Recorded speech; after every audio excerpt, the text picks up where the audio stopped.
자, 그러면 러시아 혁명이 보죠. 자, 러시아 혁명은 이제 보기 전에 그 러시아 정당, 그 당시 19세기 때 이제 그래서 20세기 러시아 정당을 좀 볼 필요가 있어요. 20세기 초반에. 자, 대표적인 이제 러시아 정당은 입헌민주당이 있어요. 여기서 자유주의자로 구성된 부르주아 정당이야. 예. 그래서 이제 이들은 1차 그 러시아 혁명 피해율 사건 이후에 이제 두마를 만드는데 두마에 이제 참여했죠. 그래서 입헌민주당이 있고 요번에 시험 문제 나왔던 게 사회혁명당이죠. 이 사회혁명당은 인민주의자도 있죠. 그 인민주의자. 그래서 인민주의자 출신으로 해갖고 이제 구성되어 있는데 주로 이제 이들은 이제 주요 내용이 뭐냐면 그 당시에 이제 그 사회혁명당은 러시아식 사회주의를 요구해요. 그러니까 러시아는 유럽과 다르다. 그래서 유럽은 노동자 계급층이 중심으로 해갖고 뭐냐면 그 사회주의 혁명이 있는데 여기에서 이제 러시아는 그 미드 있죠. 미드의 농민들 중심으로 해갖고 사회주의 혁명을 일으켜야 된다. 그래갖고 이런 미드 공동체를 강조하고 그래서 소농경제 유지 및 강화를 강조하는 것들이 사회혁명당이에요. 그래서 사회혁명당하고 그런 것들은 인민주의의 영향을 받았다. 이렇게 좀 기억을 해두세요. 분화노동 운동이나 예. 그래서 이제 이번에 이제 시험 문제 나왔던 것들이죠. 근데 이들은 이제 주로 사회혁명당은 초창기 때 테러 활동을 많이 했어. 그러다 보니까 이제 그 뭐냐면 그 대중적 기반이 상당히 상실됐다. 그런 것들 그런 것 좀 기억을 해두시면 될 것 같고요.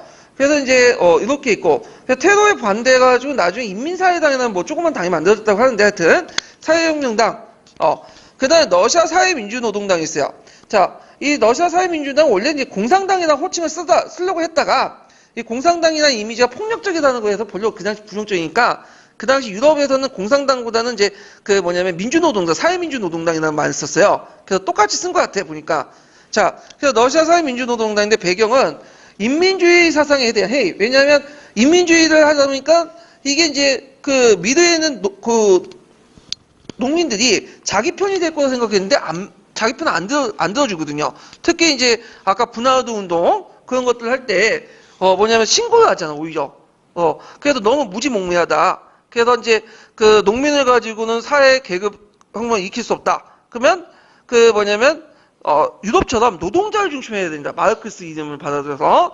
그래서 이제 서구 노동운동과 사회주의 정당의 영향을 받아가지고 등장을 하게 되죠. 그래서 이들은 이제 뭐냐면 플레하노프의 그 2단계 플레하노프가 이제 만들었는데 그래서 농민 대신에 자본주의 시스템에 맞는 노동자를 혁명 주체로 파악하자. 그래서 이들은 좀 농민보다도 뭐냐면 좀 의식이 선진적이라고 본 거야. 왜냐하면 도시에 거주하고 있고 그 다음에 이들은 농민처럼 짜루 숭배 사상 그런 것도 없었거든요. 그래서 이제 이들을 중심으로 해가지고 뭐냐면 혁명 의식을 양성할 필요가 있겠다.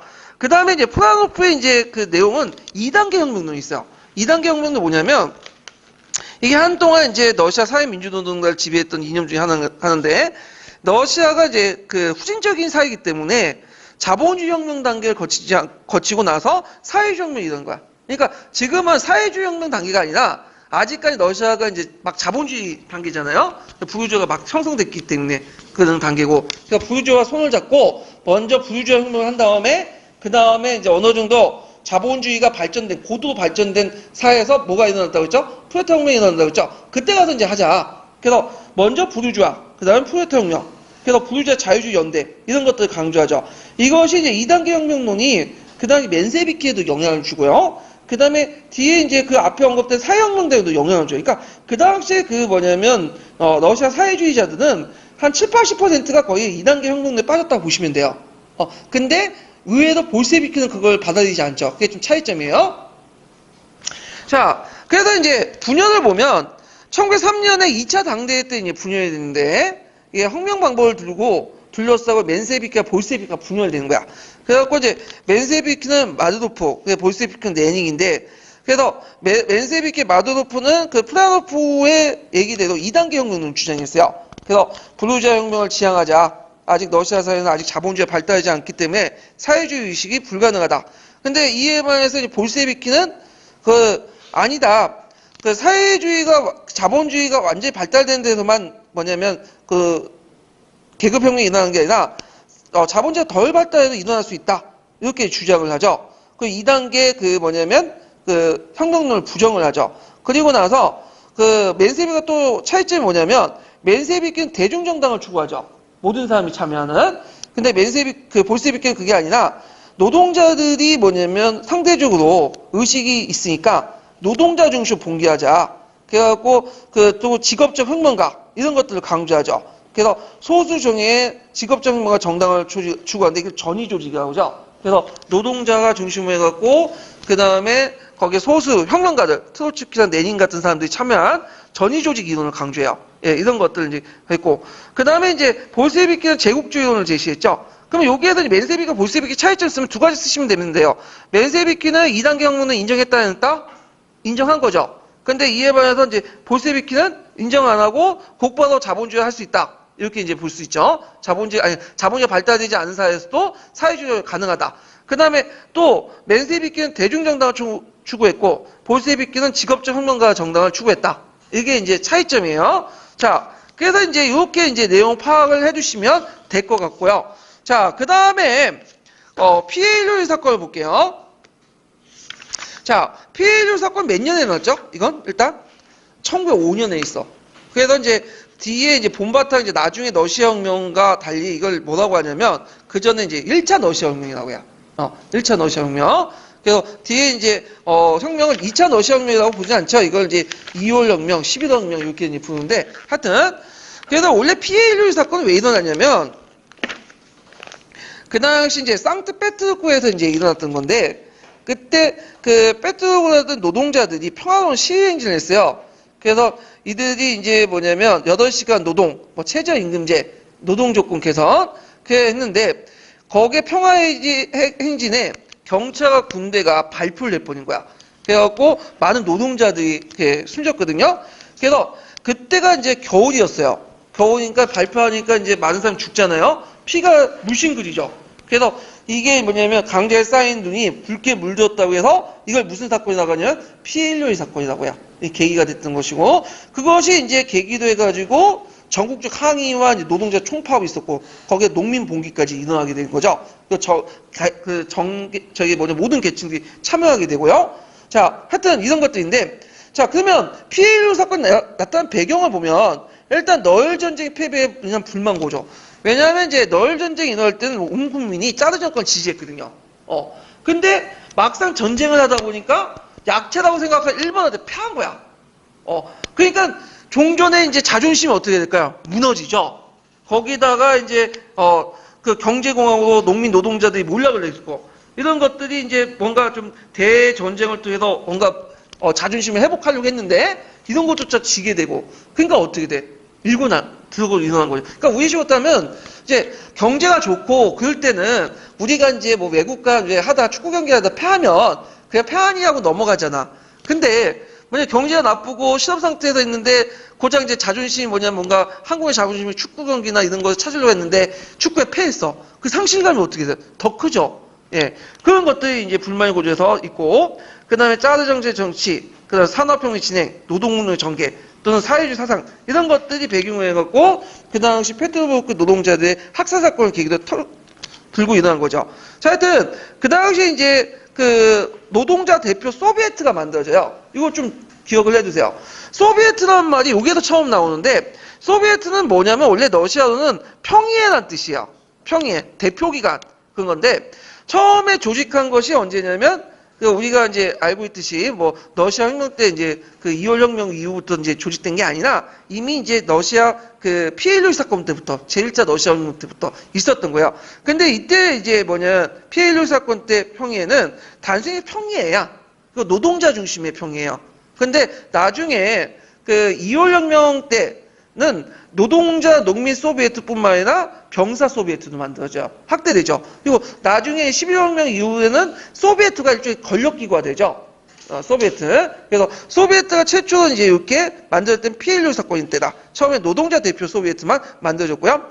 그다음 전 러시아 농민들 대표들이 결성이 있어요. 그래서 그 당시에 이제 그 농민들이 지주들로부터 착취당했는데 이게 이제 드러났고, 그다음에 그 포르투갈호에서 이제 해군 반란이 일어나. 이게 이제 러시아 역사에서 최초의 이게 봉사봉기라고 하는데 병사들이 봉기한 거고, 그다음 자유주의 동참하고. 그러니까 이제 모든 계층들이 이제 동참하니까 오늘날 촛불 집회처럼.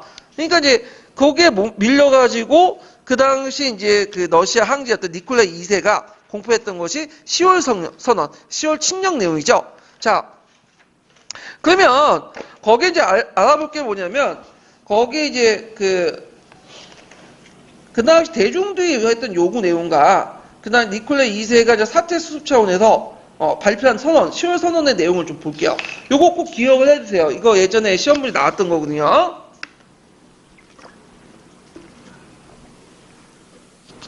자, 피해율 사건 때 이제 대중들이 요구했던 거는 재헌의회 구성, 그 다음에 시민적 자유, 8시간 노동, 민주공화정, 정치범의 석방, 경찰 해체, 대토지 몰수와 농민분배, 이런 것들은 요구했거든요. 자, 근데 10월 선언에서는 뭐냐면 최소한 것들만 받아들였어. 인신, 양심, 언론 집회 결사 자유, 그 다음 입법기관 두마를 설치한 거죠. 거기에 약간 이제 보면 그 위에 민중들이 요구했던 게 재헌의회 구성이죠. 재헌의회 구성이 뭐냐면 헌법을 만드는 거예요. 헌법을. 그러니까 권력구조 개편이 일어날 수 있잖아요. 예. 그러면 짜라 체제가 무너질 수가 있어. 왜냐면 헌법 만들어놓고 거기 공화정을 명시해버리면 짜라가 물려나야 되잖아. 자, 근데 헌법은 그렇고 일반 그 법률을 만든 두마만 만들었어요. 두마만. 예. 자, 그래갖고 이제 이렇게 하니까 이거에 대해서 10월 칙령에 대해서 이제 각계각층의 반응이 이제 달라지게 돼요. 그러면서 이제 뭐냐면 대항 전선이 무너지게 되는데 분열되고 볼세비키와 맨세비키는 나 우리 못하겠다, 참여 못하겠다 그렇게 이제 선언을 내버려. 예. 그래갖고 이제 있고 그 다음에 이제 볼세비키는 참여 못하겠다고 이제 얘기하고 나오고요. 계속 계기고 그 다음에 이제 그 맨세비키 같은 경우에는 이 단계를 부르주아 민주주의 혁명 단계를 인식해갖고 노동자 계층은 능동적으로 참여해야지만 하지만 임시정부에 참여하지 않겠다. 그렇게 이제 해가지고 있고 이게 맨세비키는 이제 결국엔 참여하지 않아요. 볼세비키와 맨세비키는 등등 해가지고 그 다음에 사회혁명당은 이제 뭐냐면 좀 있다가 이제 뭐냐면 일부가 참여하게 되고 주로 이제 참여했던 사람들은 이제 어떤 사람들이냐면 그 당시 이제 입헌민주당 있죠. 입헌민주당. 그래서 입헌민주당이 상당히 참여하고 일부 사회혁명당이 일부 참여하고 그런 형태가 있고 그러다 보니까 이제 그 당시 이제 짜르 정권은 이제 볼세비키와 맨세비키가 참여하지 않으니까 이들은 탄압하고 그 다음에 일부 사회혁명당과 그 다음에 입헌민주당을 일부 받아들이는 형태로 두마를 구성을 했어요. 예. 자, 그래서 이제 이렇게 보시면 돼요. 결과는, 그 당시 이제 니콜라이 2세는 사회를 안정화시키고자 프랑스의 자금을 동원해갖고 뭐냐면 재정강조를 깨하고 그 다음에 이제 스토핀의 반동정치가 행해지죠. 이거 이번에 시험 문제 나왔죠. 근데 이제, 어떤 사람이 반동정치라고 평가하는 사람도 있고요. 예. 그 다음에 오히려 점진적 개혁정치라고 평가하는 사람도 있어. 예. 만약에 스토핀의 개혁정치, 그러니까 반동정치가 나름대로 뭐냐면 제대로 받아들였으면 러시아 혁명이 일어나지 않았다고 평가하는 사람도 있어요. 그래서 반동정치라는 말은 누구 입장에서 본 거야? 스토핀을 안 좋게 보는 사람들 입장에서 나온 거예요. 이거는요. 예. 하여튼 스토핀 개혁을 볼게요. 요번에 시험 문제 나온 게 스토핀 개혁 내용이죠. 자, 스토핀 개혁은 이제 뭐냐면 점진적 개혁. 혁명파를 탄압하고 주로 이제 볼세비키와 맨세비키를 탄압하고 그 다음에 입헌 정치를 통해서 혁명 저지를 하는 거죠. 그래서 그런 측면에 반동적 성격을 갖고 있다는 비판도 있어요. 그래서 이 사람은 선거법을 개정했는데 두마에서 전제정을 반대하는 세력을 다수 진입 및 개혁을 요구를 하니까 잠깐만요. 자, 그래서 이제 두마에서 이제 전제정을 반대하는 세력이 다수 진입하고 개혁을 요구를 방지하기 위해서 방지 쓰세요. 예.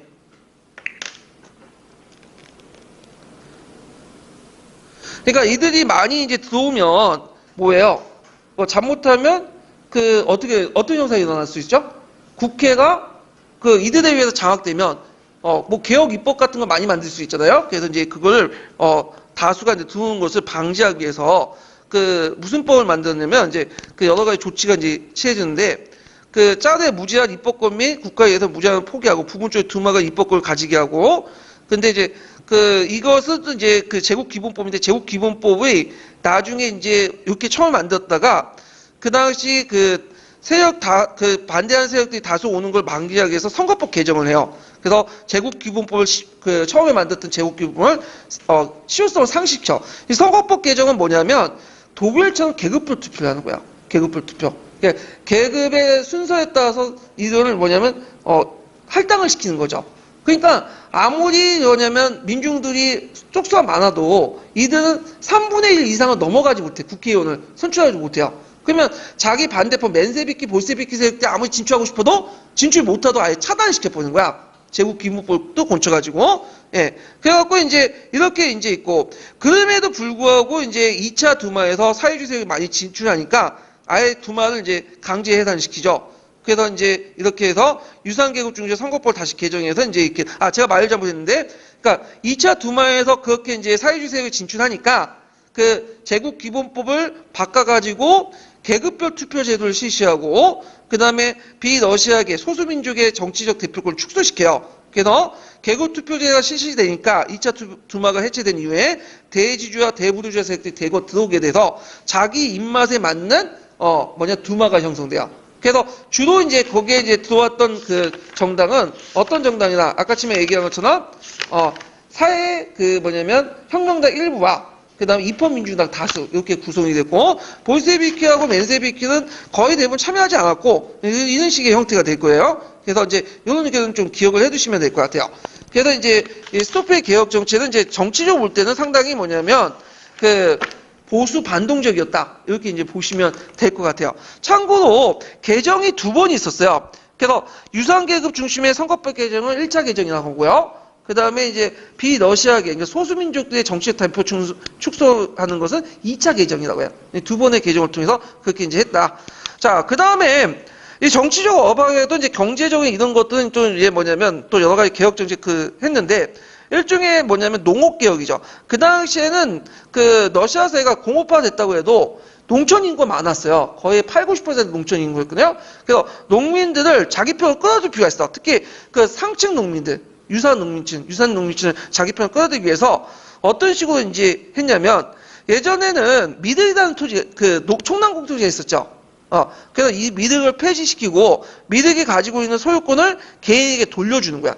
특히 이제 그 농민층의 상층 세력들에게. 그래서 이들이 이제 지주화시키고 자영 농민화 시켜가지고 짜르에게 충성을 맹세하도 이렇게 바꿔놓은 거죠. 그 농업 자본주의를 발전시키고. 그래서 이제 미륵 공동체를 폐지시키고, 그 다음에 이들에게 이제 상층 농민들에게 토지 소유권 나눠주고, 그 다음에 혼재지를 청산해요. 그래서 러시아도 상대적으로 볼 땐 유럽의 초기처럼 봉건제처럼 유럽의 봉건제 혼재지가 있어. 혼재지 저번에 설명했죠. 소유지가 혼합해서 있었어. 이렇게 떨어져 있으면 저쪽에 떨어져 있고, 그래서 이걸 법을 만들어갖고 경주를 한 곳에 모아서 독자적 경쟁을 하게 하고, 그다음 그 대규모 농장을 통해서 단위 생산을 높여서 공동체 탈피해서 경쟁을 하도록 했다. 그래서 총납 공동체 폐지, 혼재지 청산해서 대농장 만들고 공동체 탈피해서 경작을 해서 이렇게 하면서 이제 상층 농민들을 자기 편으로 끌어들이려고 했다. 그래서 농업 자본주의를 발전시키려고 했다.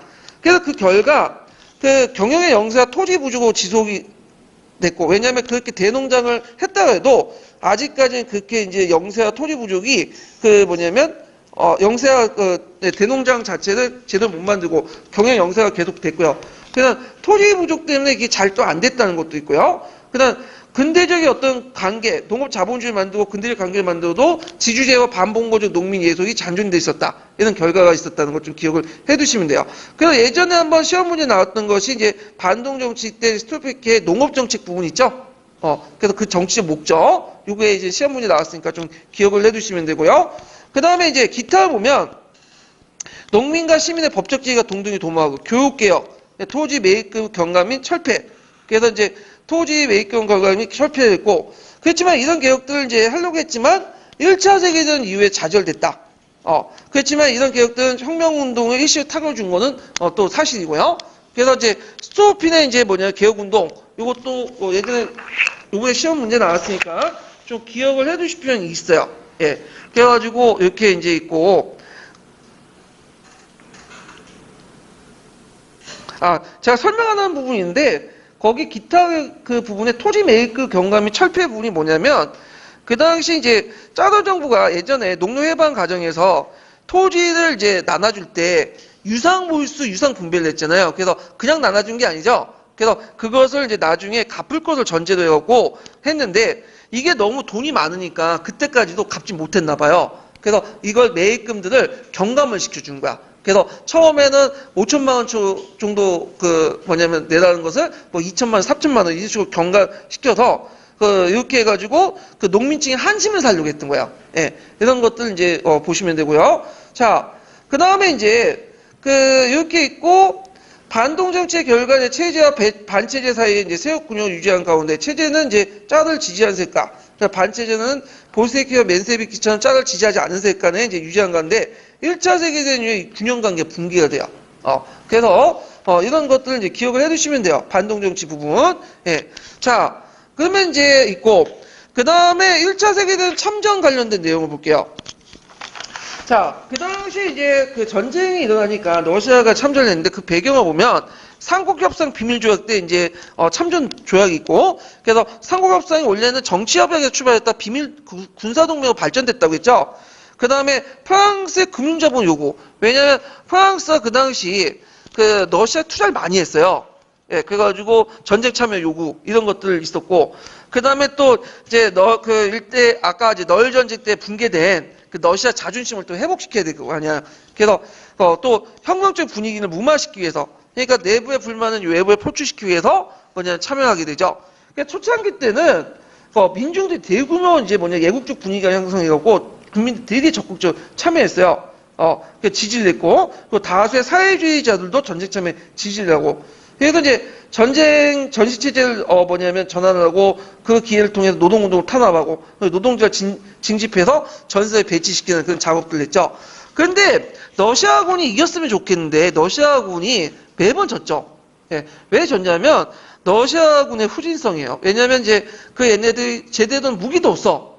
그리고 소총도 없어갖고 2명당 1명씩 쓰고 그 군비도 이제 식량이나 이런 것도 배급 체제도 잘 안 됐고 그래서 이들이 매번 독일군에 패배를 하니까 점점 또 국민들 고통이 가중되고 이렇게 전신물자를 되느냐고 그러다 보니까 이제 사회주의자를 중심에 반정부 선전을 하게 되고 여기 노동자 자유주의자들이 호응하면서 러시아 혁명이 일어났다 이렇게 보시면 돼요.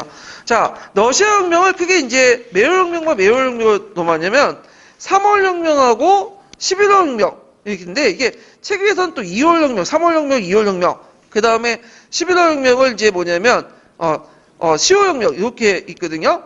그거는 이제 그 3월 혁명하고 11월 혁명은 그레고리역 있죠.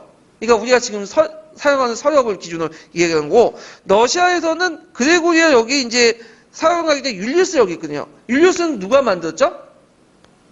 시저가 만들었죠. 근데 이게 시저가 만든 율리우스역이 약간의 시차가 있어가지고 나중에 이제 서양에서 그레고리역을 썼는데 러시아에서는 계속 율리우스역을 썼어요. 그래서 러시아에서 율리우스역을 보면 2월 혁명이 되고 그 다음에 10월 혁명이 그레고리역을 환산해서 생각하면 2월 혁명, 3월 혁명이 되고요. 그 다음에 그 10월 혁명이 뭐가 되면 11월 혁명이 돼요. 그러니까 이제 2월 혁명, 3월 혁명, 10월 혁명, 11월 혁명 그게 똑같다고 보시면 돼요. 이렇게. 그래서 이제 2월 혁명, 3월 혁명을 볼게요.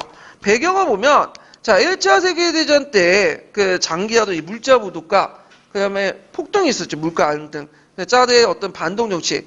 그리고 전쟁에 예전부터 쌓였던 구조 모순. 이런 것들이 이제 폭발돼 나온 거죠. 그리고 전쟁에 승리했으면 모르겠는데, 패전 거두부에서 국민들 불만. 그 다음에 이제 니콜라이 2세가 전쟁에 나갈 때, 그때 이제 실제 정치를 좌우했던 사람이 누구냐? 항우였거든요. 왕비였거든요. 근데 왕비에 이제 누가 붙었냐면 라스푸틴이라는 계승이 갖다 붙었어. 이 사람이 이제 붙어갖고 정치를 왔다 갔다 하니까 전반적인 이제 불만들이 포출내 나가죠. 그래서 이 라스푸틴을 최근에 이제 누구하고 비유했냐면 우리나라 정치사에서 최순실과 비유하는 그래서 이렇게 이제 있는데 일단은 이제 이런 것들 등등 해가지고 2월 혁명이 일어났다. 3월 혁명이 2월 혁명의 특징은 뭐냐면 자연 발생적이에요. 자연 발생적. 그러니까 우리가 생각하는 이제 맨세비키와 볼세비키가 주도로 일어난 게 아니라 그 당시 빵을 달라는 시민들의 요구에 그 당시 짜르 정권은 이제 군인들 동원해 갖고 발표 명령을 했는데 군인들이 하급 부대가 거부한 거야. 군인들이 오히려 총뿌리를 어디 돌렸죠? 짜르 정권에 돌리죠. 그리고 나서 이제 자기 상관들 죽이고 군인 평의회를 만들면서 민중도 같이 참여하면서 무슨 혁명이 일어났다? 2월 혁명이 일어난 거야. 그래서 이제 요때 이제 뭐냐면 노동자 외에도 병사 소비에트가 만들어지죠. 그래서 1차 러시아 혁명 때는 뭐냐면 노동자 평의회만 만들어졌는데 요때는 병사 대표 소비에트가 만들고 결국에는 이제 황제가 퇴위하고 그 다음에 임시정부가 수입되죠. 그때 이제 즉위했던 사람이 수사고 즉위했던 사람이 루프포 공인데 요때 임시정부는 어떤 특징이 있냐면 그 입헌민주당이 입헌민주 자유주의자들이 그래서 보통 이제 3월혁명하고 11월혁명 중간 사이에 그 두 개의 임시정부가 있어요. 하나가 이제 뭐냐면 초기 때 임시정부가 뭐냐면 루프프가 만든 임시정부예요. 자유주의자가 참여했던 거고 그러다가 이제 나중에 이제 뭐냐면 그 나중에 새로운 이제 후기 때 만들어진 임시정부가 있는데 요건 누구냐 케렌스키가 만든 임시정부야. 케렌스키가 만든 임시정부는 이거는 이제 나중에 설명하겠지만 케렌스키는 이제 그 사회혁명당 계열의 사람이에요. 그래갖고 이제 사회주의 쪽인데 자유주의와 사회주의 그 열린 내각이야. 그래서 이 케렌스키 내각에는 이제 자유주의도 있고 그 다음에 사회혁명당이나 맨세비키 같은 그 사회주의자도 있어요. 그래서 4월 2기를 계기로 해가지고 만들어진 그 내각이 케렌스키 내각이야. 두 개 내각이 있었다는 거 좀 기억을 해두세요. 자, 그래서 이제 그 여기에서 결과를 보면 그 당시 이제 니콜라이 2세가 퇴위하면서 노마노프 왕조가 멸망을 했고요. 그 다음에 자유주의적 입헌민주당을 중심한 임시정부 초기 루프프 공을 중심해서 정부가 수립됐고 그때 이제 그 뭐냐면 노동자 병사 대표 소비에트가 권력을 장악할 수 있는데도 불구하고 그 임시정부에게 모든 걸 넘겼어. 그래서 임시정부는 그 당시 자유주의자 부유자 중심이었거든요. 그럼 왜 그렇게 했어요? 그거는 뭐냐면 그 당시 그 소비에트를 장악했던 맨세비키 지도자들이 2단계 혁명론을 뭐냐면 신봉했어요. 그래서 아직까지는 노동자 혁명 단계가 아니다. 프롤레타 혁명 단계가. 그래서 부르주아 혁명 단계다. 그래서 우리는 임시정부를 부르주아에게 넘기고 우리는 소비에트를 외곽에 이제 만들어가지고 그 감시하고 도와주는 역할을 해야 된다. 근데 실제 소비에트 권력이 많거든. 그러다 보니까 임시정부와 소비에트의 이중 권력이 형성된 거야. 그래서 그 나중에 4월 퇴진한테 모든 권력은 어디에 집중하자고 주장했죠? 소비에트라고 말이 여기서 나온 거예요. 예. 그래서 아직까지는 임시정부와 소비에트의 이중 권력이 만들어가지고 그 당시 맨세비키 지도자들이 임시정부에 참여하지 않고 뭐냐면 2단계 혁명론을 따라서 뭐냐면 계속 소비에트에 머물게 됐는데 문제는 이제 나중에 이제 그 전쟁의 이 자유주의 정부가 계속 전쟁을 수행을 하거든. 포기하지 않고. 그러면서 이제 민중들의 붕괴가 이제 민중들의 불만이 쌓이게 되고, 그래서 나중에 4월 위기 같은 대규모 이제, 폭동이 일어나고, 결국에 2차 연립내각, 임시정부가 형성될 때는, 이때는 이제 이 원칙을 포기하고, 그 당시 맨세비 지도자들이 대거 참여하게 돼요. 사회혁명당도 참여하게 되고, 그 과정에서 이제 뭐냐면, 그 자유주의와 사회주의 연립내각이 결성이 되거든요. 그래서 이제 요때는 이제 이원적인 내각이 구성이 됐다는 거, 권력 구조가 형성됐다는 거 좀 기억을 해두시고요. 자, 그러면 이제 4월 태제를 볼게요. 4월 태제는 별표 2번 쳐주세요. 상당히 중요해. 예. 예전에 시험 문제 나왔고, 자, 그때 이제 러시아 혁명이 일어날 때, 그 당시 이제 그 전에 망명지 스위스에서 이제 그 당시 레닌이 스위스에 있었는데, 독일 참모부의 도움을 받아가지고 귀국을 했어요. 그래서 그때 이제 왜 그 참모부가 얘를 귀국시켰냐면 러시아의 후전을 유도시키기 위해서 이제 귀국을 시켰거든요. 그래갖고 이제 러시아 그 3월혁명 이후에 귀국을 해갖고 그 당시 이제 공포한 게 뭐냐면 4월 태제예요. 자, 4월 태제의 목적은 뭐냐면 거기에 이제 보면 이걸 설명하기 전, 러시아 이제 4월 태제의 목적을 보면 자, 이원적 권력 상태 혁명의 재파의 무정령 연합 종식. 그래갖고 이원적 권력은 아까 아침에 권력을 뭘로 나눈다고 했죠? 임시정부와 소비에트로 나눈다고 했죠? 예. 그래갖고 이제 케렌스키 이전이니까 이거는요. 그래서 이제 있고 그 다음에 이제 부르주아 혁명을 거치지 않고 사회주의 혁명 국가 가자. 이렇게 이제 축진하죠. 그래서 그때 유명한 세 가지 구조가 있죠. 이거 외워두세요. 구호가 모든 권력은 어디다? 소비에트로. 그래서 예전에 소비에트 권력이 그러니까 권력이 두 개 나왔죠. 하나가 이제 임시정부하고 소비에트 나는데 소비에트에 집중시키자. 그 다음에 농민들에게 농민의 토지는 뭐냐면 그 당시에 농민들이 뭐냐면 너무 많으니까 그 당시 농민들의 요구를 어느 정도 토지를 주게 되는데 여기 주의할 게 토지를 주긴 주는데 소유권을 주는 거예요? 경작권을 주는 거예요? 예? 경작권을 주는 거야. 그것도 집단적으로. 근데 여기에 보면 농민들에게 토지를 하니까 농민들 입장에 일단 이걸 뭘로 해석하는 거죠? 소유권 해석한 거죠. 이게 말장난인데, 이 구호는 이제 어디를, 그다음 사회혁명당 구호를 차용한 거야. 우리가 이제 그 예전에 한국당 그런 당이 뭐 노동당이 내었던 복지 프레임을 끌어들인 것처럼 이렇게 이제 빌렸다고 보시면 돼요. 예. 그 다음에 즉각적인 평화. 즉각적인 평화는 당장 1차 세계는 그만두고 전쟁 그만두자. 이런 것들 세 가지 꼭 외워두세요. 그러면 이제 여기에서 자세한 내용을 보면, 자, 평화의 문제는 이제 즉각적인 전쟁을 중지하고 민주주의 강화 체결. 나중에 11혁명 후에 맺어진 게 뭐죠?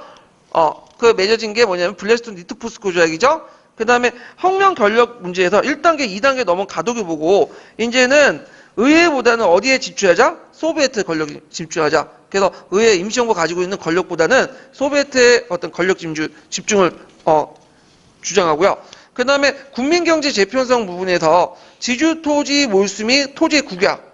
그래서 이거는 이제 종전의 사회혁명당 정책을 계승했는데, 자, 토지 처분권 농민 대표 소비에트의 기소관. 여기에서 이제 농민들과 다른 생각. 농민은 개별적인 소유권을 원하는데 얘네들은 뭐야? 집단화되는 걸 원해. 그래갖고 토지를 줄 때 농민들에게 줄 때 이걸 농민 대표 소비에트 주는 것이 농민 개별적인 사람들에게 준 게 아니야.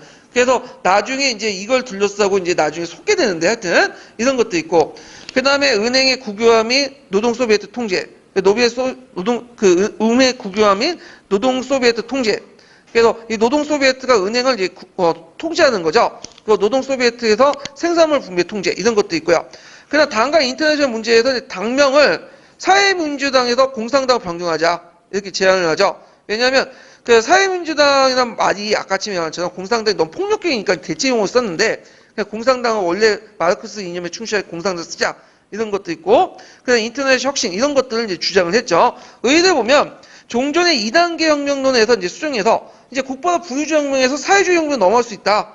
그래서 이걸 계기로 레닌의 당내 입지가 강화됐다 이렇게 좀 보시면 되고, 그래서 원래는 트로츠키라는 사람이 이제 이 사람이 대단한 이론가거든요. 이 사람도 유대인인데 이 사람이 원래는 맨세비키에 있는 사람이에요. 근데 이걸 계기로 해갖고 누구로 넘어가는 레닌한테 넘어가. 근데 레닌은 4월 태제를 이제 공포하고 나서 또 한 번 쿠데타를 일으켜. 그렇지만 또 쫓겨나죠. 그래서 이제 또 망명 가죠. 그래갖고 이제 하여튼 그렇지만 이걸 계기로 해갖고 이제 그 당시 그 당시 이걸 전후해가지고 그 당시 이제 뭐냐면 소비에트가 구조가 바뀌죠. 그래갖고 소비에트 농민, 노동자, 그 다음에 그 당시 병사 소비에트가 예전에 맨세비키들이 장악을 했거든요. 근데 이제 모스크바나 그다음 상트페테르부르크 같은 주요 대도시의 소비에트들이 맨세비키가 몰아내고 누가 장악한 볼세비키들이 장악을 해버려. 예. 그래갖고 이제 볼세비키들이 이제 장악을 하고 거기에 이제 트로츠키가 적이대를 만들죠. 그 병력을 자체 만들기 시작하죠. 자, 그래서 이제 이런 것들. 그래서 4월 태제 내용 꼭 기억을 해두세요. 이게 상당히 중요한 거예요. 항정사에서. 자, 그 다음에 10월 혁명을 보죠. 10월 혁명. 자, 10월 혁명 또 11월 혁명이라고 하는데, 자, 3월 혁명은 자연 발생적으로 일어났죠. 근데 이 10월 혁명은 이건 주도층의 주체가 딱 한정돼. 누가 주도를 했냐면 볼세비키가 주도했어. 자, 그 당시 이제 아까 이제 독일 참모부의 도모 레닌이 기국됐다가 4월 태제 방포하고, 그러다가 이제 또 반란을 시도하다가 레닌이 또 망명하게 되거든요. 예. 그 다음에 이제 그 당시 코노니 장군의 쿠데타가 일어나요. 이 코노니 장군은 이제 뭐냐면 짜르 정권의 이제 장군이었는데, 예전에 이제 쿠데타를 일으켜가지고 그걸 뭐냐면 예전으로 돌아가자 그렇게 했는데, 케렌스키 정부가 그걸 제대로 진압을 못한 무능으로 들어간 거야. 그러니까 이때 이제 코노니 장군의 쿠데타를 누가 진압을 했냐면 그 당시 상트페테르부르크 적이대, 그러니까 그 당시 소비에트 밑에 있는 적이대들이 진압을 해버린 거야. 군대 동원해가지고. 그래서 이제 있고, 또 케렌스키 임시정부의 이제 개혁 실패 등등등 이런 거 전쟁이 계속되고 토지 개혁이 연기되고. 자, 그래서 이제 그 당시 코노니 장군의 쿠데타가 이제 실패를 하니까 그때 볼세비키가 이제 나름대로 자신감을 갖게 되죠. 그래가지고 이제 케렌스키 임시정부가 별거 아니다. 그래가지고 그때 상트페테르부르크에 있었던 그 볼세비키 산하, 그러니까 그 당시 이제 소비에트 산하에 있었던 볼세비키의 군대를 동원해서 적이들 동원해서 임시정부를 공격을 하죠. 케렌스키 임시정부를. 그래서 타도하고 소비에트 정부를 수입하게 되고, 그래서 독일과 단독 강화를 맺게 되죠. 이게 그 유명한 블레스토 니트포스코 조약이야. 그래서 처음에는 이제 볼세비크가 정권 장악하고 나서 헌법을 만들었어. 유럽식 의회 제도를 만들고, 그래서 재헌의회를 이제 선거를 하게 돼요. 그래서 이제 재헌의회인데 그 재헌의회가 뭐야? 헌법을 만드는 거죠. 의회를 만들고. 근데 의회도 볼세비키는 패배하게 돼. 25%밖에 얻지 못하고, 농민들은 그 당시 누굴 지지했냐면 사회혁명당이에요. 정통적으로 농민들의 지지층이 사회혁명당이었거든요. 그래서 특히 우파 세력들이 지지하니까 안 되겠다 해갖고 이제 그 레닌이 의회를 이제 강제 해산, 이제 재정의회를 이제 해산하고 이제 유럽식 의회 가지고는 안 되겠다, 통치 못하겠다 해서 소비에트 중심의 권력 구조를 재편돼요. 그래서 만약에 의회를 통해서 이제 선거를 해갖고 국회의원이 입법 과정 만들고 헌법 만들면 문제 뭐냐? 그 당시 인구 구성에서 농민들이 너무 많거든. 농민들이 되게 보수적이야. 그러다 보니까 이제 제대로 개혁 정책을 못 하겠죠, 자기 나름대로. 그러니까 이제 의회를 배제하고 도시 노동자들 있죠, 볼세비키. 그래서 그 볼세비키 노동자들 중심으로 해갖고 소비에트를 만들고 이 소비에트를 중심으로 권력 구조 재편을 해요. 이게 더 이제 유럽식 그 서양식 정치 체제가 아니라 러시아식 정치 체제가 이제 권력 구조가 나오게 돼요. 그리고 주변에 있었던 이제 소수 민족 국가들 있죠, 뭐 우크라이나나 그런 여러 가지 연방 국가들을 이제 다시 통합해갖고 이제 뭐냐면 소비에트 연방공화국이라는 소련이라는 나라를 만들게 되죠. 자, 그렇게 이제 근데 헌법 제정회의 같은 거 여기에서 이제 그 관련된 내용이 예전에 시험문에 나왔으니까 좀 파악을 해두시고요. 자, 그러면 관련된 이제 내용을 이제 좀 볼게요. 스토펠 개혁 내용은 이제 저번 날 했고, 거기 서울 그 피해자 사건부터 좀 볼게요. 몇 페이지 펴보시냐면요. 자, 244페이지 펴보세요. 244페이지.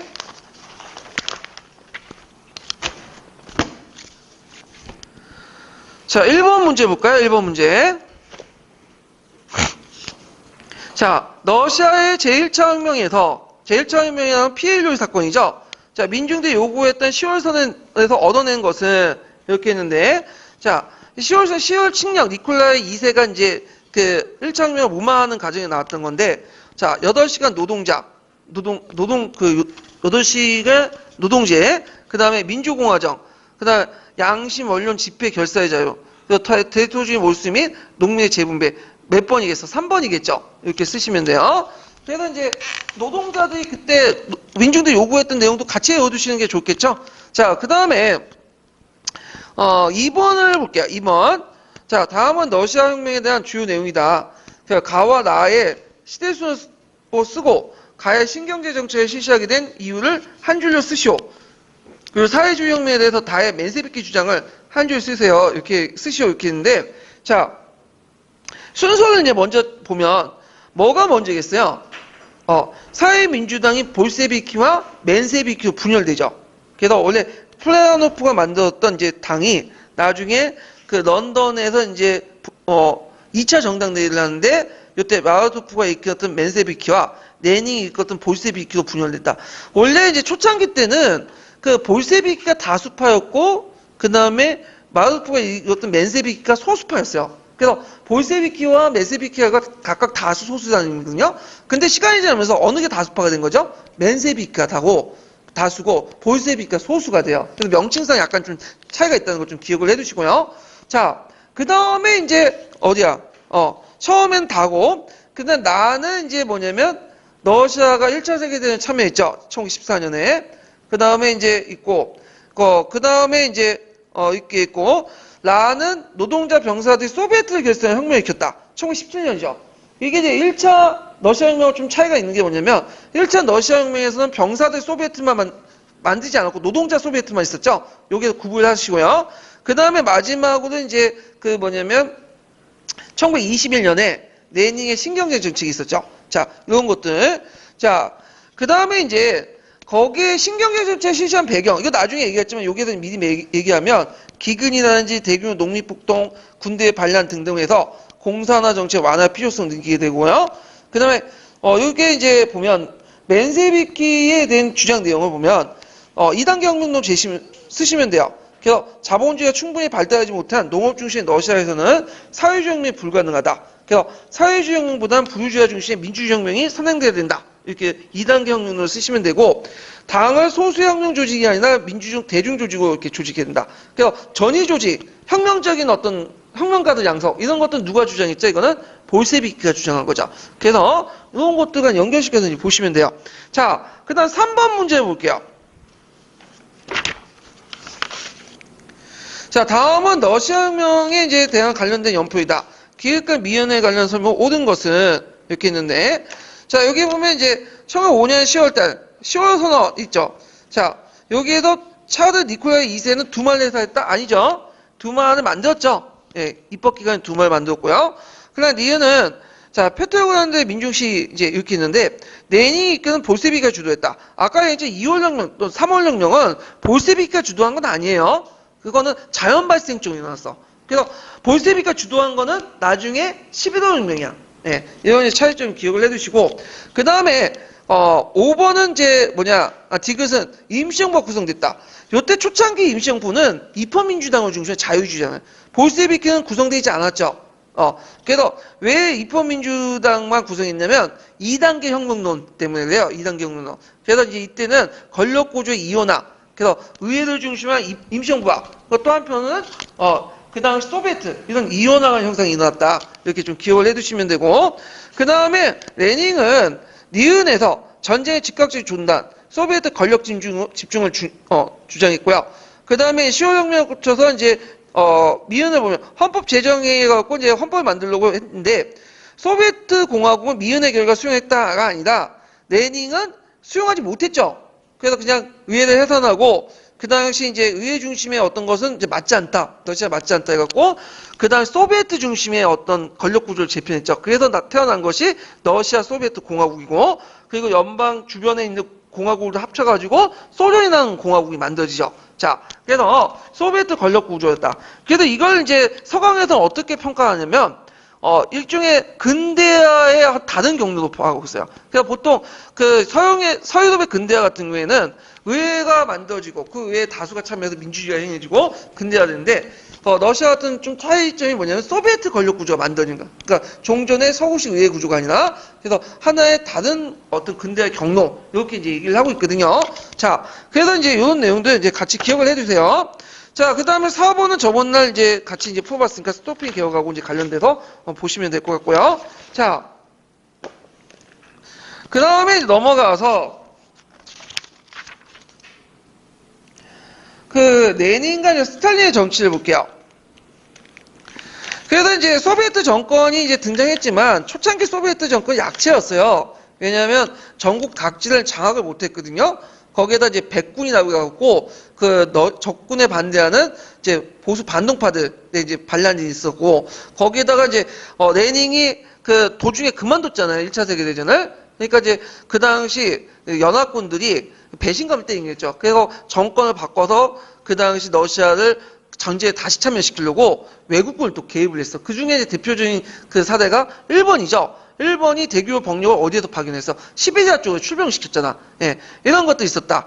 그래서 이런 안팎의 위기에 대처하기 위해서 이제 그 만든 게 전시 독재주의야. 이게 전시 독재주의는 뭐냐면, 일종의 전쟁 시기니까 전시는 전쟁이에요. 그래서 독재 체제, 정시 공산주의 체제를 강화해가지고 위기를 극복하려고 했는데, 이런 것들 국민들 불만을 사게 돼. 특히 농민들 불만을 사게 되죠. 자, 하여튼 그 내용을 보면요. 자, 초창기 때 이거 레닌은 오탄데. 자, 레닌의 초기 정책은 전시 공산주의라는데 급속한 국유화를 하죠. 금융기관이나 대공업의 국유화 선언하고, 그날 산업경영과 관리에 노동자 참여를 규정하고, 지주로부터 이제 토지를 몰수해 농민들의 무상분배하고. 자, 이때 주의할 무상분배는 소유권을 주는 게 아니라 경작권이에요. 이건 중국이나 그 러시아나 우리나라 다 마찬가지야. 북한이나. 이거 소유권을 준 게 아니라 경작권을 줬다. 처음에 경제권 줬다가 어느 정도 이제 자가 정권이 언제 안정화된다면 경제권 다시 뺏겨가지고 집단화시킬 뻔이죠. 이게 공통된 현상들이에요. 자, 그래서 토지 국유화, 강제 징발해서 적군과 도시 노동자에게 진급하죠.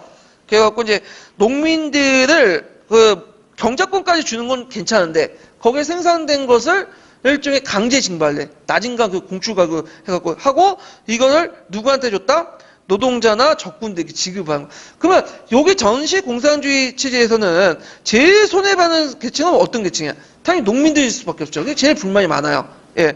그리고 이제 도시민들에게 임금제도를 폐지하고 이제 식량 배급제를 이제 실시하는 그런 정책들을 하게 되는데, 결과 그 급속한 국유화 정책으로 정부 통제가 상실돼서 공업 상승이 하락되죠. 그리고 이제 농민들 공산물과 이제 농산물 교환거부를 하고 농민들 저항이 막 뒤따라져. 강제로 곡물 징발에 대한 징발이죠. 징발이 있네. 반려되어 있는데 징발료 곤치다. 징발. 지발이 아니라 징발이요. 징발. 자, 그 다음에 이제 외교 정책을 보면 민족 자결주의 원칙을 인정하죠. 그래서 이제 카라한선도 공포하고 이제 하면서 했는데 이 이미지 마케팅은 실제 되지도 않아요, 이거. 예. 그 다음에 소수민주의 자치를 인정하죠. 소수민주의 소수로 곤치세요. 예. 그러니까 침략전제 불인정, 비밀조약 부인, 그러니까 민족해방, 카라한선, 중국사와 관련되죠. 그래서 물론 이런 것들이 이제 뭐 카라한선도 해갖고 뭐 러시아가 제정 러시아가 가지고 있는 이권들 다 돌려주겠다 약속했지만 다 군화죠, 그것도. 그렇지만 군화도 먹혀 들어가. 그래서 그 당시 중국에 큰 영향을 미치고 중국 공산당이 창립된 어떤 또 배경도 되고 그래요. 예, 확산된 배경도 되고. 자, 그 다음에 이제 코미텐으로 결성하죠. 아까 지금 제3 인터내셔널에서 각국의 공산당을 지도기관을 역할을 했다. 그래서 이제 있고, 그 다음에 그 당시에는 한동안 이제 내란이 있었어요. 왜 내란이 있었냐면, 일단은 강제 공출로 농민들, 농촌 분란이 일어났고, 특히 이제 뭐냐면, 그 당시 그 볼세비키한테 쫓겨났던 여러 세력들, 뭐 짜르주의자, 자유주의자, 사회혁명당, 멘세비키 등등등이 뭐냐, 자체적 군대를 조직해요. 이것은 이제 뭐라고 하냐면, 백군이라고, 백군. 예. 그래서 적군은 소비에트 군대고, 그 볼세비크 군대고, 백군은 그 나머지 답답한 세력들 군대를 백군이라고 해요. 백군이 한동안 우세를 했어. 거기에다가 체코여단이라는 게 있었는데, 체코여단은 뭐냐면 그 당시에 그 전쟁 중에 이제 그 당시 그 뭐냐면 러시아하고 독일에 후전을 하니까 그 당시 이제 러시아 농촌에 거주하는 체코인가 오스트리아군의 포로 도망관들이 집단적으로 이제 그 본국을 소환을 해요. 이게 러시아에 잡혔던 체코 병사하고 오스트리아군이. 근데 이들이 거기 소환하는 과정, 본국에 소환하는 과정에 도망쳐 나와요. 그래가지고 체코 여단을 만들어. 그리고 지방 도시들 하나하나 장악을 해요.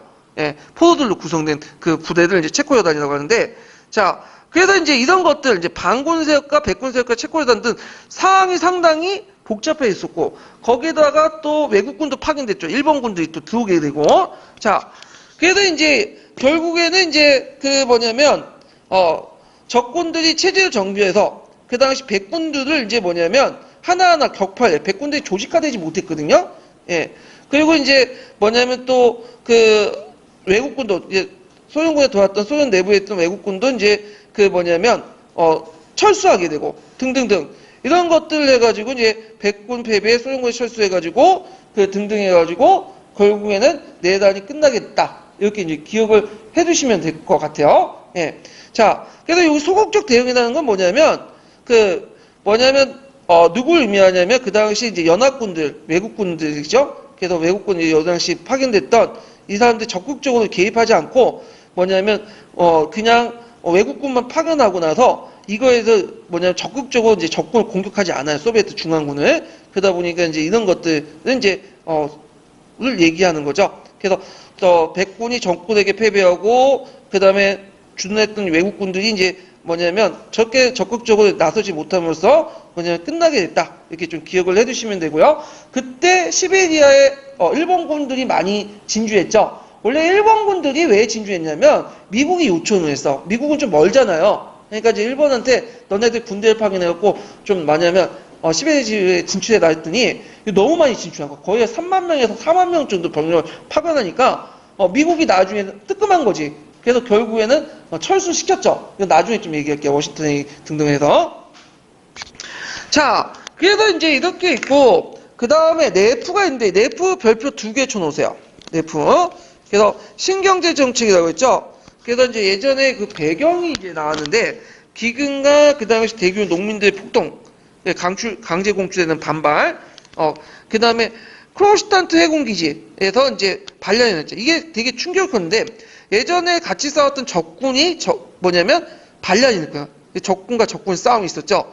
그래서 이제 안 되겠다. 급속한 공산화 정책을 좀 완화할 필요가 있겠다. 그래서 농민들로부터 징발을 축소시키고 그 다음에 개인 기업을 허용하는 등 여러 가지 정책들을 제시하게 돼요. 그래서 그 당시 이제 자본주의 요소를 일부 도입해죠. 잉여 농산물의 자유 판매 허가, 개인 영업 허가, 시장의 자유, 중소기업의 사용 허가 등등을 골자로 한 정책들을 펼치게 되고요.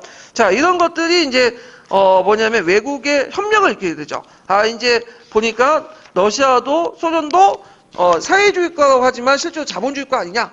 그래갖고 이제 외국의 협력과 자본 기술의 도입 필요성을 느끼고 이제 해가지고 국제 협조를 포방하게 되고, 그리고 이런 것들이 이제 세계 각국의 소비에트 정권을 또 인정하게 되고요. 등등등. 그 다음에 나파로 조약을 맺게 되는데 독일하고 별로 사이가 안 좋았잖아요. 예. 그런데 독일하고 이제 다시 나파로 조약을 맺어갖고 상호 원조업장을 맺게 돼요.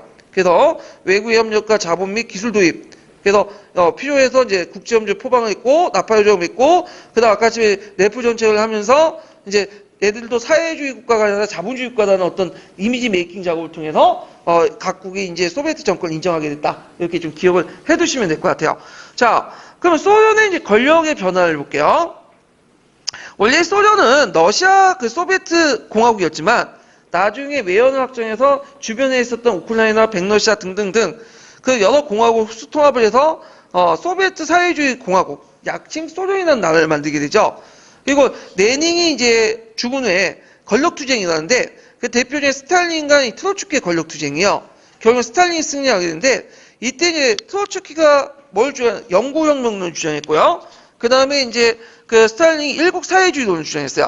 이 영구혁명은 뭐냐면 세계혁명론인데, 그래서 이제 이게 소련 자체 문제뿐만 아니라 이게 소련에서 사회주의 혁명이 있지만 이 사회주의가 소련에서만 끝나는 게 아니라 전국적으로 전 국가적으로 확대시켜야 된다. 그래갖고 이제 소련을 매개로 해가지고 뭐 세계 사회주의 운동과 연합해서 사회주의 학사 운동을 해서 했다. 그래갖고 이제 소비에트 혁명 영구 지속을 가능하기 위해서는 러시아가 혼자 사회주의 국가가 되면 언제나 멸망할 수밖에 없다. 자본주의 국가에 포위받아서. 그래서 러시아 혁명을 전 세계에 수출해가지고 자기 우방 국가들 많이 만들어가지고 결국에는 우리가 승리해야 된다. 그래서 영구혁명은 지금 당장 끝나는 게 아니라 계속 혁명을 해야 된다. 이렇게 이제 주장을 하게 되죠. 그 다음에 초공업화 이론은 뭐냐면 러시아가 소련이 발전하려면 어떤 식으로 하냐면 농민들 희생을 시켜서 공업화가 불가피하다. 그러니까 농민들인데 그 당시에는 그 농민들이 다수였잖아요. 그래갖고 농민들 집단화 시켜요. 집단화해서 이제 농업 생산 올리고 거기에 잉여 노동력을 어디에 투입시키냐?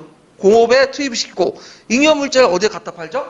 그 당시 영국이나 미국이 갖다 팔아서 그걸 얻은 그 돈을 가지고 공업에 투자해가지고 기계를 사들여가지고 공업화 시키는 거야. 그러니까 농촌을 희생시켜갖고 뭐냐면 공업을 살리는 그런 정책들을 냈고요. 그런데 이에 반해 스탈린 같은 경우에는 세계혁명론 좀 위험하다. 지금 중요한 것은 지금 소련이 그건 이제 간신히 사회주의 성공했는데 외연을 확장해서 소련 내부의 어떤 것들을 부실화시키면 소련도 결국에는 망할 수밖에 없다. 그래서 소련의 이익을 먼저 추구하고 나서 그 다음에 좀 더 언제 안정된 다음에 사회혁명하자. 그래서 그 당시 사회주의혁명 기간에서 소련의 역할을 강조하면서 먼저 소련을 안정화시키자. 소련의 이익이 꼭 세계 사회주의 운동의 일환이다. 그래서 코미테를 통해 소련의 입장을 일방적으로 전달하는, 그리고 소련의 근대적 완성을 1차적 목표로 하는 거죠. 그래서 영구혁명론은 그 소련의 사회주의 혁명을 세계 각국에 수출해가지고 소련 우방을 만들자는 논리인데, 여기는 그것보단 소련의 그 안정 체제 이런 것들을 강조하는 것이 일국 사회주의다. 이렇게 좀 기억을 해두시면 돼요. 그 다음에 또 이 사람은 스탈린이 뭘 주장하냐면 농업 국가보다는 그 당시 이제 트로츠키 이론을 비판해서 노동자 농민 계급의 중요성을 강조하면서 그 당시 이제 그 농업 중심의 어떤 그 산업화 정책을 펼치게 돼요. 그래서 그 당시 이제 부하린과 또 제휴를 하는데, 문제는 스탈린이 이렇게 주장하고 나서 막상 트로츠키를 제거하고 자기가 정권을 장악하잖아요. 근데 누구 이론을 받아들이죠? 농업 위주의 정책이 아니라 트로츠키 이론을 받아들여. 그래서 스탈린의 경제 정책은 농업 위주의 정책이 아니에요. 이건 초창기 때 얘기고, 그래갖고 트로츠키 이론처럼 뭘 없애는 거죠? 그 당시 농업을 약화시켜서 희생시켜서 공업화 투자시키는 그런 정책을 했다.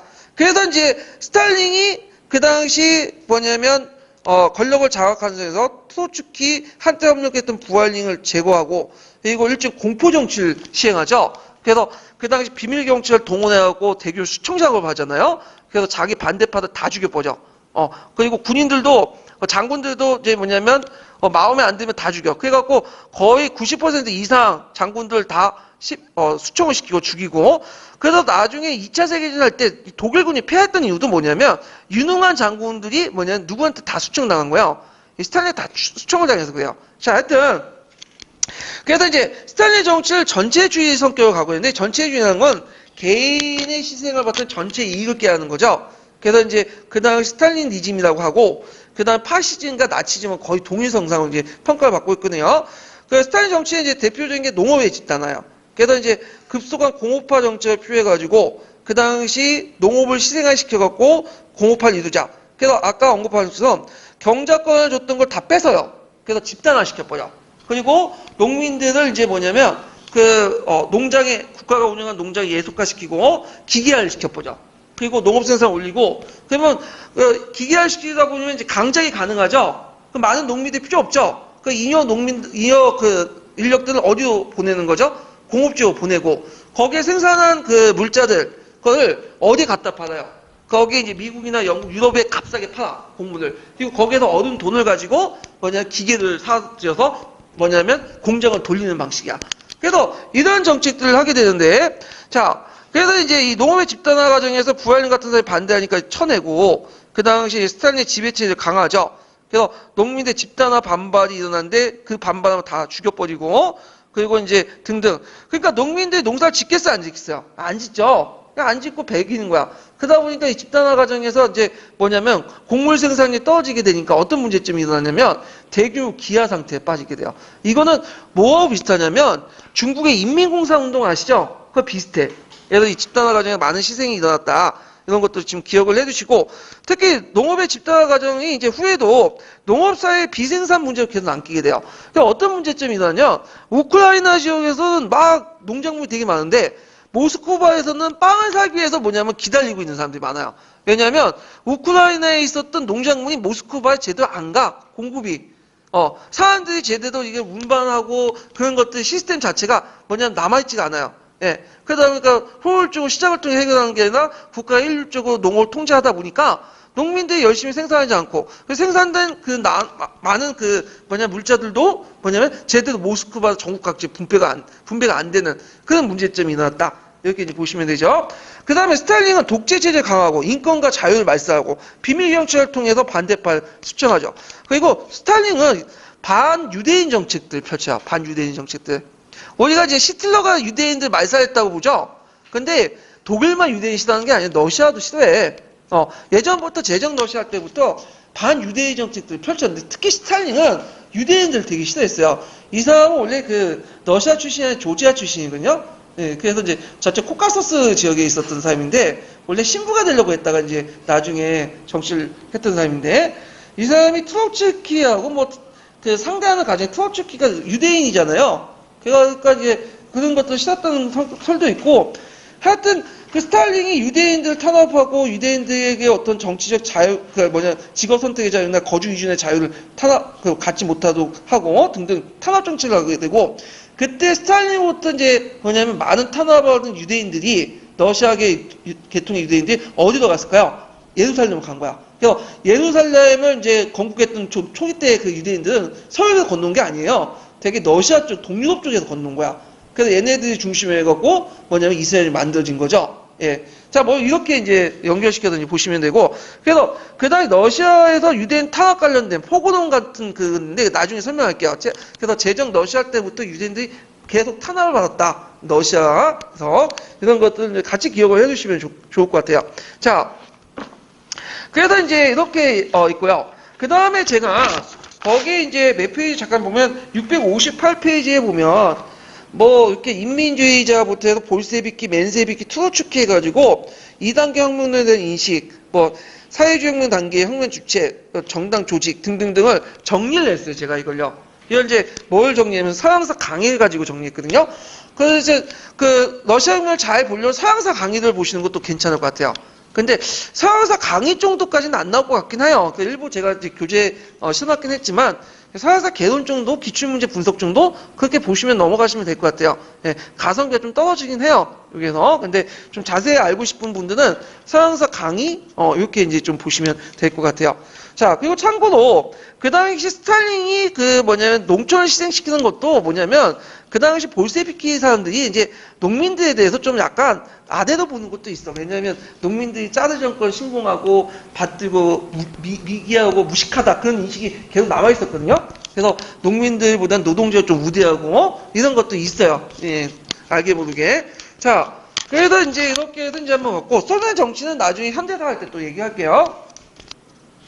자, 그 다음에 이제 베르사유 체제와 2차 세계대전인데 요거는 이제 오늘 여기까지만 좀 하죠. 예. 그래서 이제 있고 잠깐만 이게 총괄평가 문제를 풀고 이제 끝날게요. 일단은요. 예. 몇 페이지를 보시냐면 총괄평가. 자, 265페이지 펴보세요. 265페이지 20번 문제를 볼게요.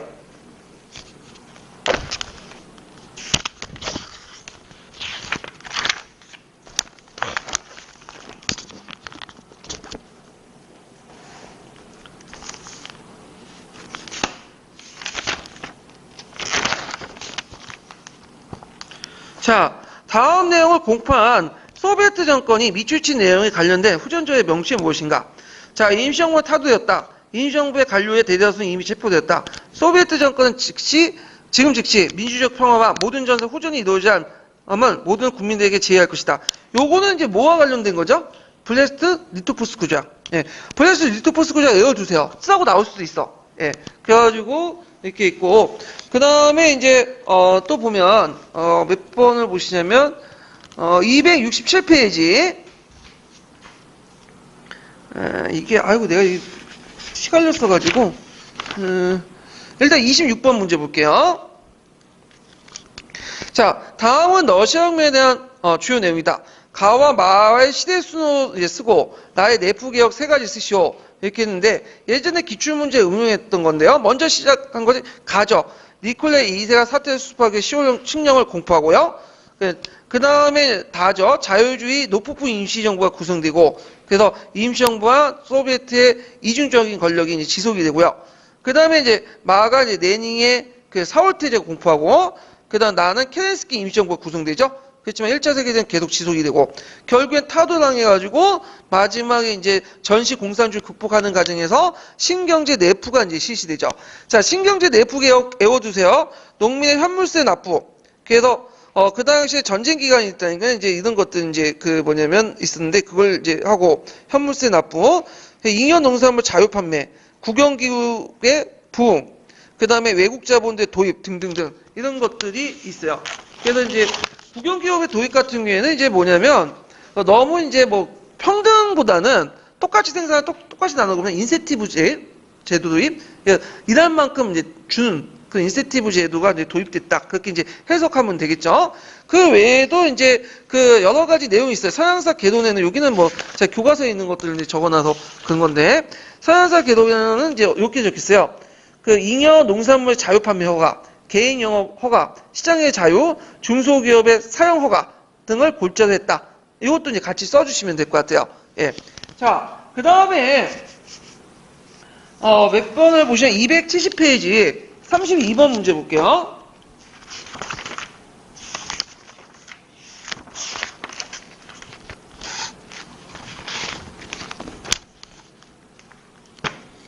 자, 러시아 노동자들이 다음과 같은 요구를 했을 때 러시아 상을 한 주 이내로 기수해보고 이때 노동자들이 요구했던 내용 세 가지를 서술해보시오.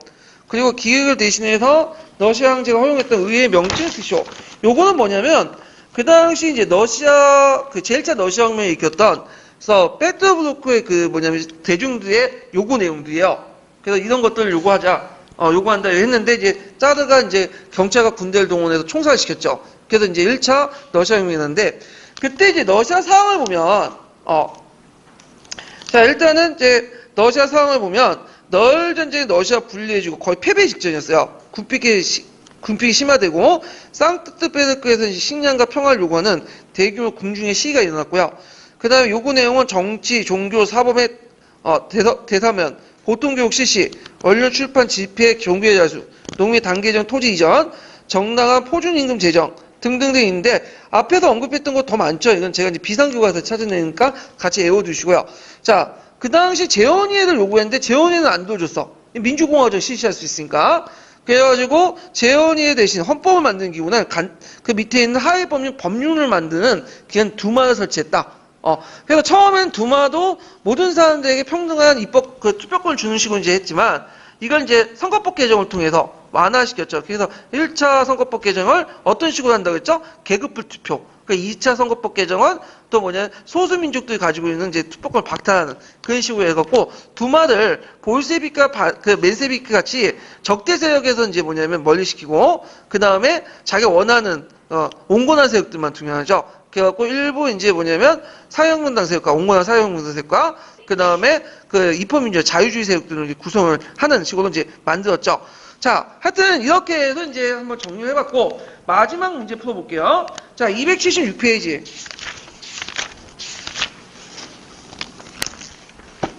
자, 40번 문제 볼게요.